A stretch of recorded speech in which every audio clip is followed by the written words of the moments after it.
still considering that if this tournament doesn't go well, I don't want to focus on classical chess anymore. It's not something that'll be important to me. But to David's point, yes, it's about taking the pressure off him. That's when his best comes out. But I think nobody wants to see that become a reality. So whether he means it or not, I think we're all hoping that we still have at least another 10 years of Hikaru Nakamura on the board. Totally agree with that. But then I have to say that chess players are in a unique situation that they have rather long shelf lives. Because, any other sport, once you get to 30 or 35, that's it. You have to retire. You're no longer at the top of your game. But chess players, we can go on for a long time. And going back to our bird's eye view, well, we glanced at Leighton J. Maybe we continue with our roundup of the women's games. Maybe we kind of move to the left and take a look at the all-Indian derby between Humpy and Vaishali. Let's jump in. It's a very interesting position. That one, there's been one trade of pawns, but very, very complex middle game ahead.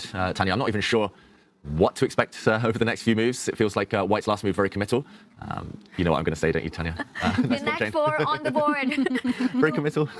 Oh, but you have to kind of give a name to the zigzag of pawns. For black. For black, yeah. The lopsided. The weird, yeah. Something. Are you a fan of this particular pawn structure for black? If you kind of put a black knight in the center, if you put the black knight here, I love it. I was just going to say, I think, like you said, super complicated, complex, but I think the one thing that will definitely happen is a rerouting of that black knight, either via the paths that you're pointing out or even sometimes from the side of the board. But you have to, of course, time it really well so you don't end up destroying your pawn formation. But a black knight will land there because the last move that Humpy's just played, moving that c-pawn forward, it's sort of screaming for that. But in return, I think Humpy wants the spawn storm on the queen side. She wants to go b4, a4, b5 as quickly as possible. This is Humpy playing very ambitious. These two players did meet in the last Norway chess. They traded blows. One game Vaishali won, one game Humpy won. They recently played against each other in the women's Grand Prix in Pune, and that ended in a draw. So it's going to be interesting. Now, I'll also point out that their styles are actually quite a clash to each other. Humpy's super solid, super strategic. Vaishali loves to play the dynamic openings. She loves positions which are sharp and open.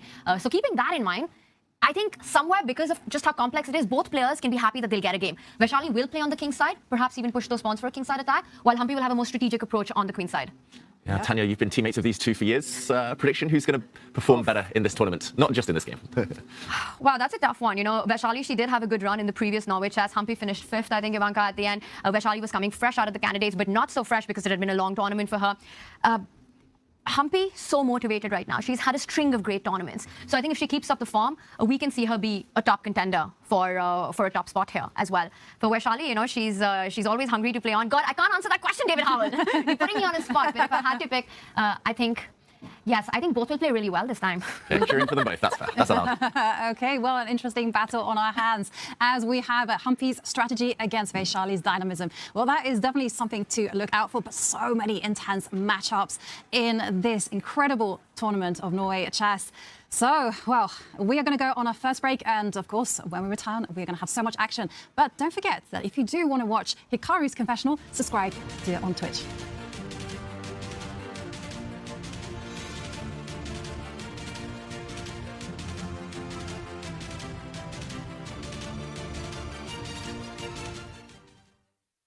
Norway Chess and Norway Chess Women will both feature a 6-player double round robin for a total of 10 rounds. The time control will be 120 minutes with a 10-second increment starting from move 41. No draw offers will be allowed until after. Well, hello everybody. So I guess this year we're doing a slightly different setup. Feels like just not last year, feels like yesterday that was last year. So felt like coming in very early, primarily because my game is already extremely boring.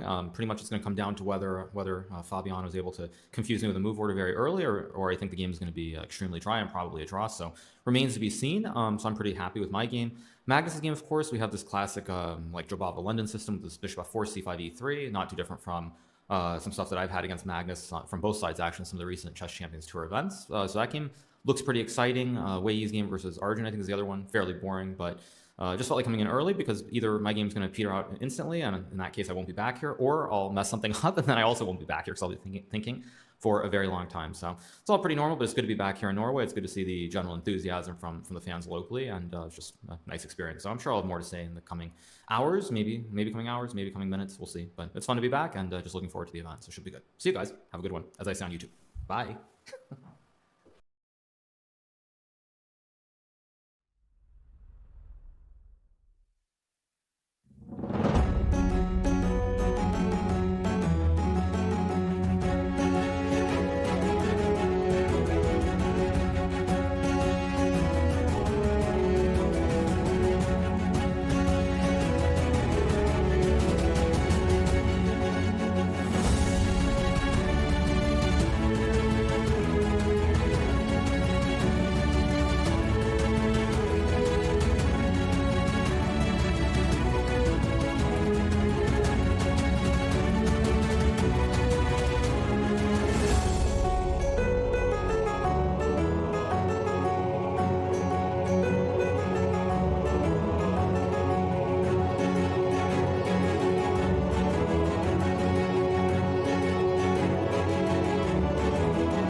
one of Norway Chess and Norway Chess Women. And it's a tournament that is full with unique features. It has a brilliant time format, and it also has that confessional booth. As we saw earlier on, Hikaru Nakamura, the first participant to go in there, give us his thoughts, and he was saying that he's feeling pretty confident. He's happy to be back in Norway. He feels his position is either going to be like completely dead draw, peter out pretty quickly, or he's going to slip up somehow.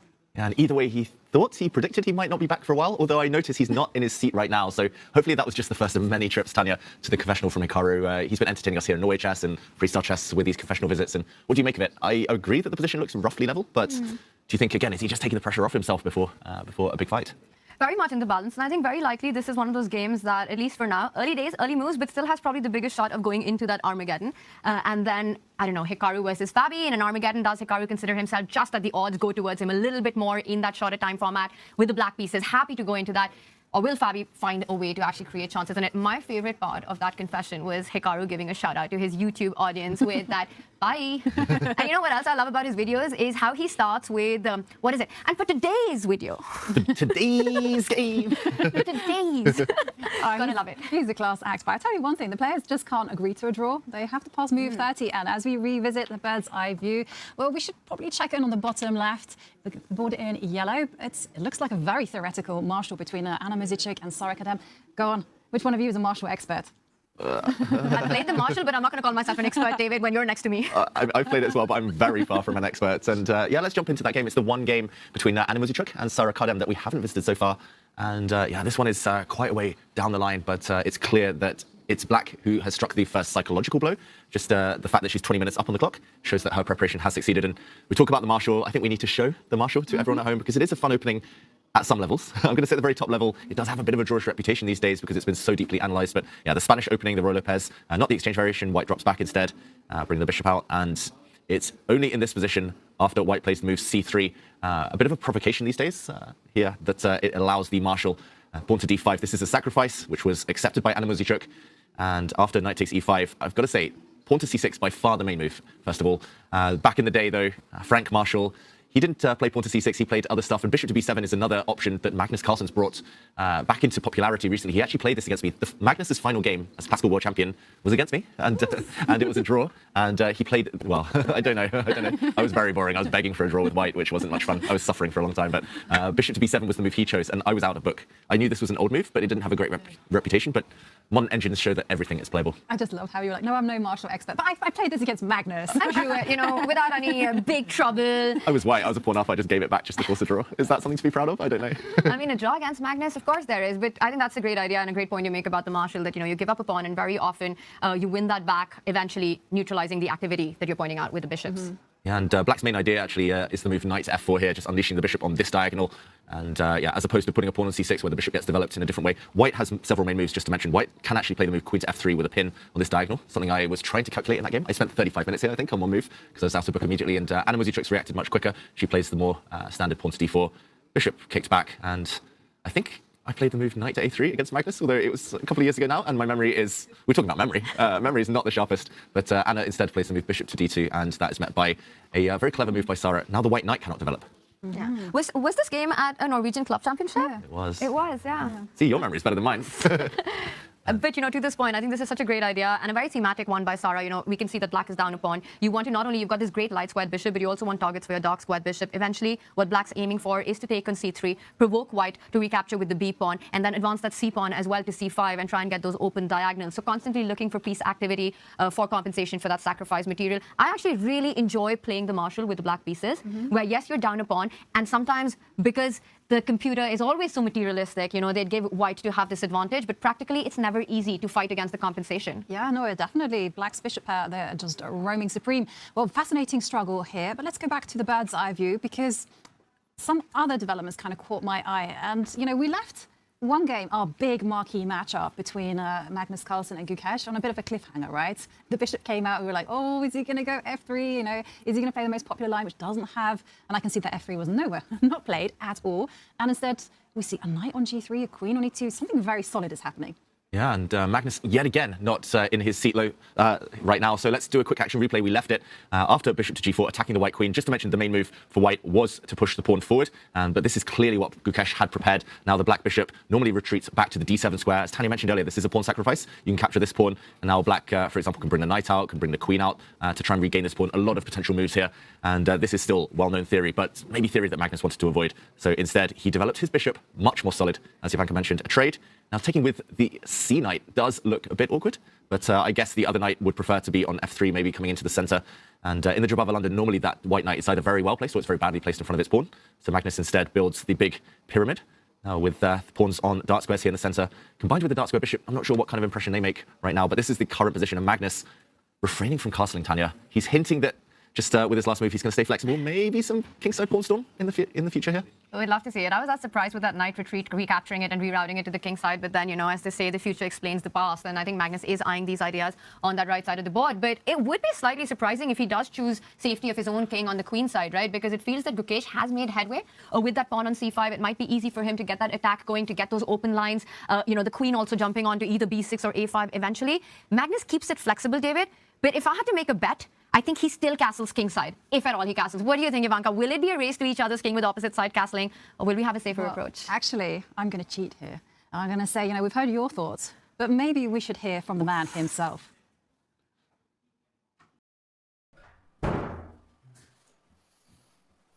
Well, hello everybody. So I guess this year we're doing a slightly different setup. Feels like just not last year, feels like yesterday that was last year. So felt like coming in very early, primarily because my game is already extremely boring. Pretty much it's going to come down to whether Fabiano is able to confuse me with a move order very early, or I think the game is going to be extremely dry and probably a draw. So for me... Oops, there was a little bit of a glitch in the matrix there, but okay. Magnus looked a little different in that one, Ivanka. Had a makeover. Yeah, well, it wasn't quite Magnus, but okay. We will get Magnus's thoughts later on. But yeah, it's an interesting position. But in the meantime, we do have some development. So, of course, the question was answered for me. I love that. Cheating never pays off, kids. That's the lesson there. And yeah, we'll get Magnus's thoughts. This was the Hikaru game, just while we jumped to it just for that moment. But let's go back to Magnus. And okay, big moment. Gukesh pushes a kingside pawn forward. Will we see h4? Oh, I hope David, so. will he go for it? Actually, the bishop on f4 is a little bit in trouble, right? Yes. Because in the air, it's in the air. I'm not going to say now. I'm not going to be that bold. But there is some ideas of David's highlighted for it. He can read my mind. g5, and then trap that bishop in the middle of the board. Will we see h4 or not? Yes or no? Oh, Magnus loves pushing his h pawn, right? No. He loves it. But no. I think we're going to see like moves like knight e5. And the crowd goes boo. I think rook d1. Rook d1. I'm predicting. Whoa, provoking g5. Yeah, and there's still one square for now, at least to survive on short term. Is your plan e4? Yes. Yeah. Yeah, pushing pawns. I love it. Yeah. But then do you want to go rook d1 or you want to castle on the queen side? I'm not brave enough. Magnus is braver than me, but that is another level of brave. Like, the white king has no protection over that side, right? As you pointed out. Oh, big moment. Big moment. Look at him. He's totally locked in on this one. Magnus is taking risks. Like, the opening choice, the Jabava London, just the way he's set up here, it's unconventional, it's provocative, I've mentioned. Yeah, this is going to be fun. That's guaranteed. I want to hear it from our chat. What do you guys think Magnus is going to play right now? Will he go for that h-pawn? Will he go for a more cautious approach with rook d1, but also with aggressive ideas eventually? Chat, what is your prediction here? Yep, and well, we've asked Slack, we've asked our experts. Now let's ask the man himself.